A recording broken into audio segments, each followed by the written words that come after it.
Good morning, BookTube. I thought I'd do a bit of a morning video, a haul. The house is empty except for me and two rambunctious cats. As you can see on my bookshelves behind me, things are getting a little out of hand around here with new books, and I may have to go in and redo, well, I will have to go in and redo my shelves. So that's a project for the summer. Gives me an opportunity to dust, think what needs to go where, and what needs to stay. But I did haul some books, not all at once, but over the last few weeks, and I thought I'd show you some of them. Some of them are quite interesting, I think. Some are things I've been looking for quite a while. But I'll start with this. This is Larry McMurtry. Those of you who remember Lonesome Dove, he's the author of that and quite a bit more. Connected with movies and literature and book selling. So this is his book called, oh, there's some glare there. I struggled a bit this morning trying to get some lighting, control the lighting here, but it's not working very well. It's called Books, and yes, I did just show all three sides. It's a memoir, Simon & Schuster, New York, and this came out in 2008. I have read this. I wanted it. I have books up there, and I wanted it for my collection. I enjoyed it very much. In a prolific life, of singular literary achievement, Larry McMurtry has succeeded in a variety of genres. In coming-of-age novels like The Last Picture Show, in collections of essays like In A Narrow Grave, and in the reinvention of the Western on a grand scale in his Pulitzer Prize-winning novel, Lonesome Dove. Now, in books, a memoir, Larry McMurtry writes about his endless passion for books, as a boy growing up in a largely bookless world, as a young man devouring the vastness of literature with astonishing energy, as a fledgling writer and a family man, and above all, as one of America's most prominent bookmen. He takes us on his journey to become an astute, adventurous book scout and collector who would eventually open stores of rare and collectible editions in Georgetown, Houston, and finally in his previously bookless hometown of Archer City, Texas. So it's quite a story. If you see it around, it's worth the read. So I was excited to find it in pretty good shape. Then one I've been looking for a while. I don't keep up with these the way I used to. And I first read The Hobbit and then The Lord of the Rings in paperback in the 1970s. A neighbor gave them to me, and they had quite an influence on me. But Tolkien publishing has become a bit of an industry, and so I have fallen behind a bit. But when I saw this, I wanted to get it. Didn't quite get around to it, and I found it recently, and it's the British edition, which I really like, and it's J.R.R. Tolkien, Beowulf, a translation and commentary, edited by Christopher Tolkien, like most of the stuff is.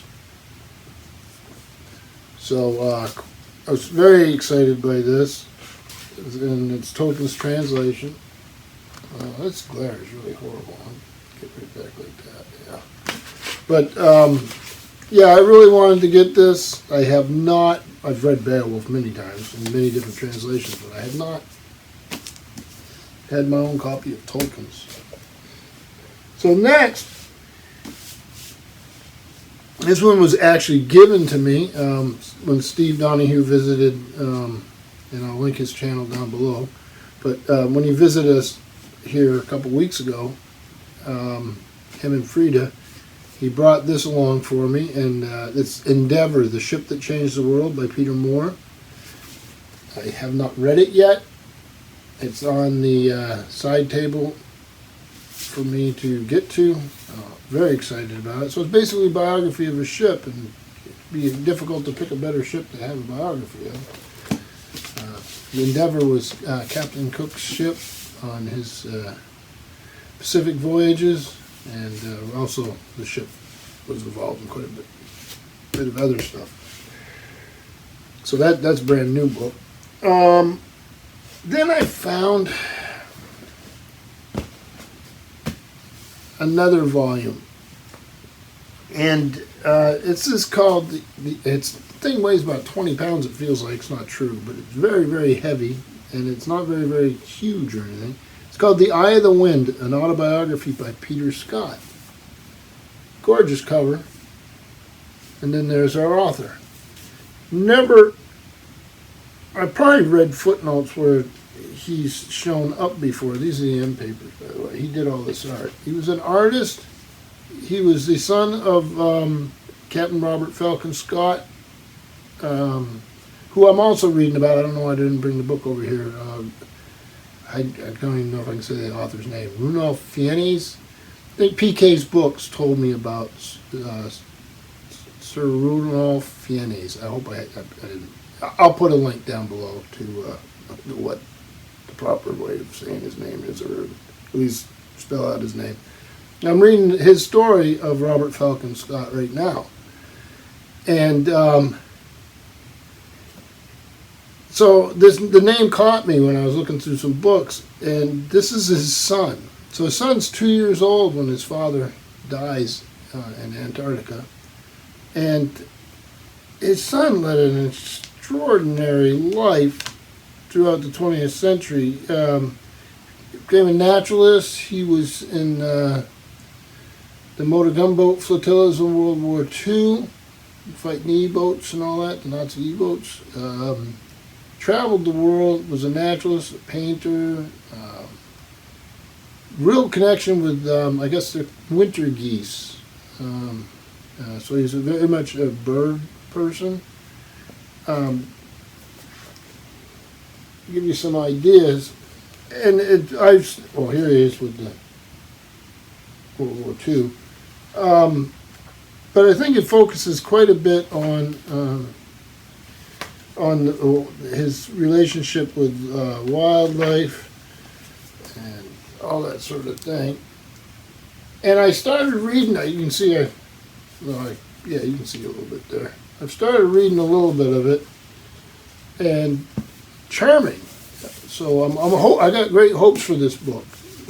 So many photographs and so many drawings and paintings that it's just, like I say, the book is really hefty. But I'm excited to have it, and I'm looking forward to it. I've never heard of it before, so there it is.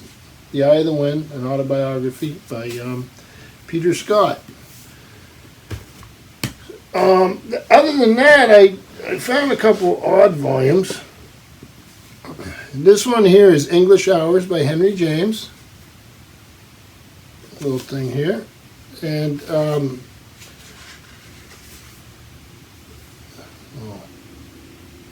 insert there, but let me get this onion skin paper here out of the way so I can show you the title page.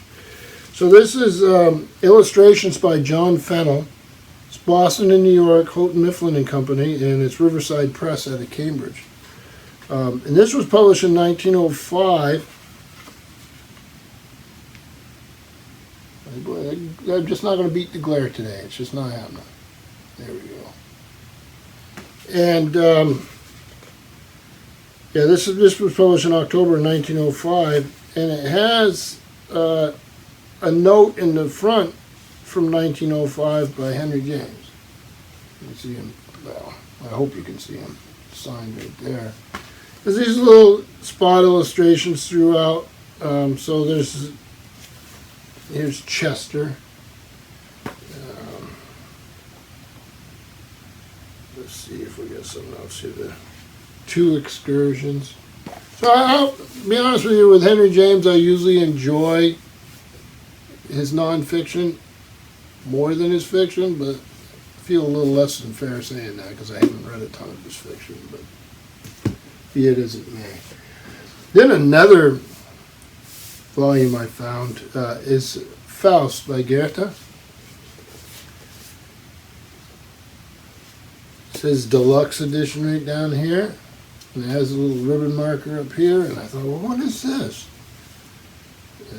And the paper's really nice. So I opened it up. So here's the...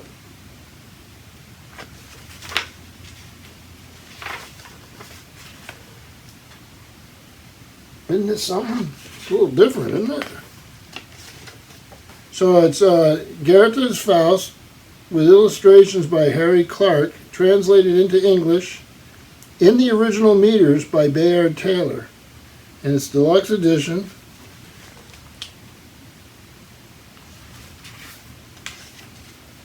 And it was printed in the United States of America by J.J. Little and Ives Company, New York. Doesn't really give a date. At least it doesn't give one there.